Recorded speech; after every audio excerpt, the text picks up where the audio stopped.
extremely important that right now, in many ways, you must function at your peak. If anyone wants to function at their peak, or if any machine wants to function at its peak, one important thing is, you must remove all the frictious elements. You must remove all the friction within yourself. Taking away the friction within oneself is vital. Generally, handling all the friction so that a machine functions smoothly is called engineering. We are talking in engineering once again.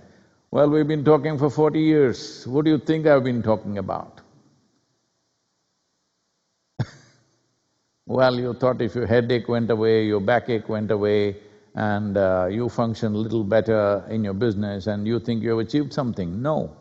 The important thing is, if you sit here, in your physical body, in your chemical self, in your energy body, in your mental body, in your emotional structure, there is no friction. Once there is no friction here, now you will see how to transact with the world. Transactions, not need-based transactions. Transactions that could transform. Transactions that could make individual human beings transcend many things. But when there is friction within you, either in the mind or body or your chemistry or your energy, all your transactions will be need-based.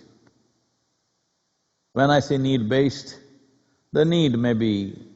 fundamental thing is food, sexuality, economic comforts, various other things, social, other kinds of stuff. Needs and needs and needs. Something wrong with them? I'm not saying anything wrong with anything. There's just that what could be a grand life is a meager life because it's badly engineered.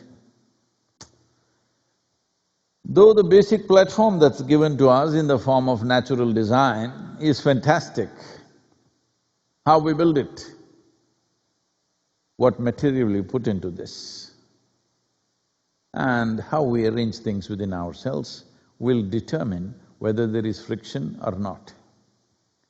Today, it is…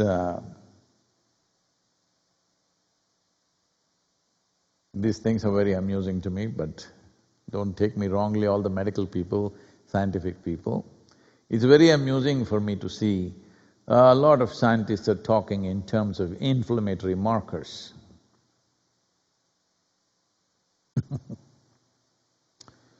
Well, if something is swollen in you, whether your ego or your body or your brain, believe me, you will suffer. We have always known this. Or with either it's in the cellular level or molecular structure, anything swollen means you will suffer. Because it is a consequence of friction. Well, you may have many names for this, stress, anxiety, this one, too many names. Essentially, there is friction in your physical structure, in your chemical structure, in your energy structure, in your psychological structure, in your emotional structure, there is friction.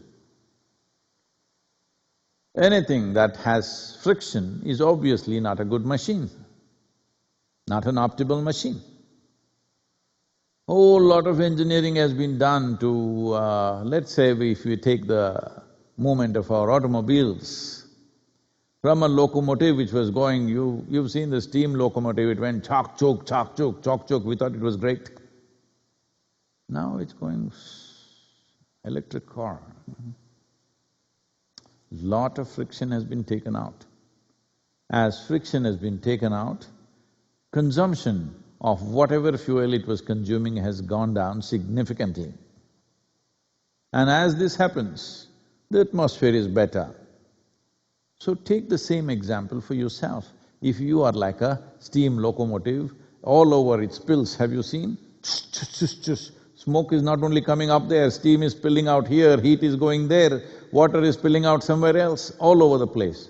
If you are like that, a steam locomotive, I like them, because I grew up around railway atmospheres, my father working for Indian Railways.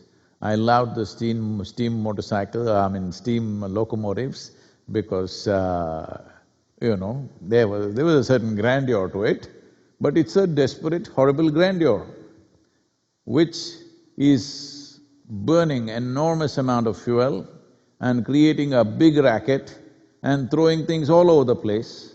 Are you one of them is what you need to check right now. Are you that kind of a machine that you gobble up too many things and you create too much friction and heat and throw things all over the place?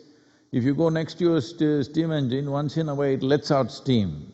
At that time if you're there, it'll blow you away. Are you like this at least once a day? So, it is time that you engineer yourself into that kind of a machine, that it's largely self-sufficient.